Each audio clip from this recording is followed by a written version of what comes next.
क्या आप जानते हैं कि दुनिया को हिला देने वाला वो साधु जो आज स्वामी विवेकानंद के नाम से जाना जाता है, बचपन में इतना जिज्ञासु था कि हर किसी से सिर्फ एक ही सवाल करता था। क्या आपने भगवान को देखा है? ये कहानी है उस छोटे बच्चे नरेंद्र की, जो आगे चलकर विवेकानंद बना और पूरी दुनिया के सामने भारत की आवाज बन गया। 1863, कोलकाता, तब का कलकत्ता। एक साधारण से बंगाली परिवार में जन्म लेते हैं नरेंद्र नाथ दत्त, यानी स्वामी विवेकानंद। घर में धार्मिक माहौल था।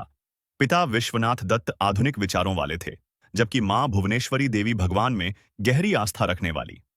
बचपन से ही स्वामी विवेकानंद बहुत तेज, होशियार और जिज्ञासु थे।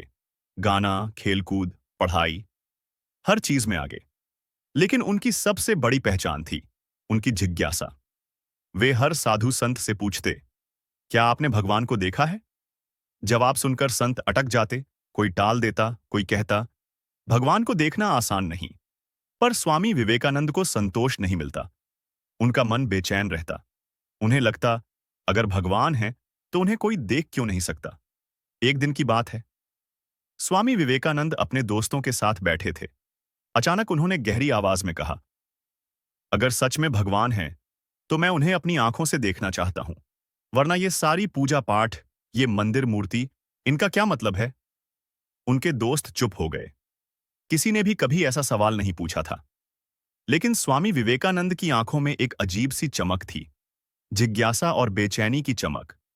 वो सिर्फ सुनने से संतुष्ट नहीं होते थे, उन्हें अनुभव चाहिए था, साक्षात दर्शन चाहिए था।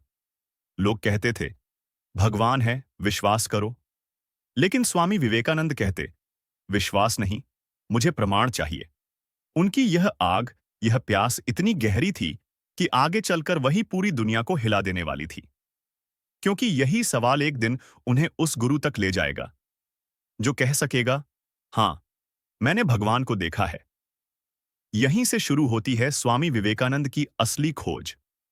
एक ऐसी खोज जो उन्हें सिर्फ किताबों या मंदिरों में नहीं, बल्कि किसी ऐसे गुरु तक ले जाए जो साफ कह सके, हां, मैंने भगवान को देखा है।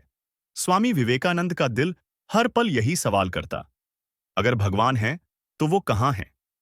क्या कोई ऐसा है जिसने उन्हें देखा हो? और अगर नहीं, तो फिर पूरी जिंदगी पूजा पाठ का क्या अर्थ है? यह सवाल उनके मन को चीरता रहा।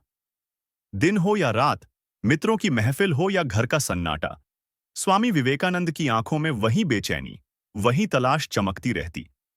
धीरे धीरे उन्हें एहसास हुआ कि यह सवाल साधारण नहीं, बल्कि उनकी जिंदगी का मकसद बन चुका है। और यही मकसद एक दिन उन्हें उस गुरु तक ले जाएगा जिसने सचमुच भगवान को देखा था, रामकृष्ण परमहंस। लेकिन उस महान मुलाकात तक पहुंचने से पहले स्वामी विवेकानंद को कितने गहरे सवालों, संदेहों और संघर्षों से गुजरना पड़ा। क्या वाकई किसी इंसान ने भगवान को देखा था? क्या स्वामी विवेकानंद को कभी ऐसा जवाब मिला जो उनके दिल को छू गया? जानने के लिए देखिए अगला एपिसोड, रामकृष्ण परमहंस से पहली मुलाकात। अगर इस कहानी ने आपके दिल में भी जोश भर दिया हो, तो वीडियो को अभी लाइक करिए, अपने दोस्तों तक पहुंचाइए और सब्सक्राइब कर लीजिए, क्योंकि आगे और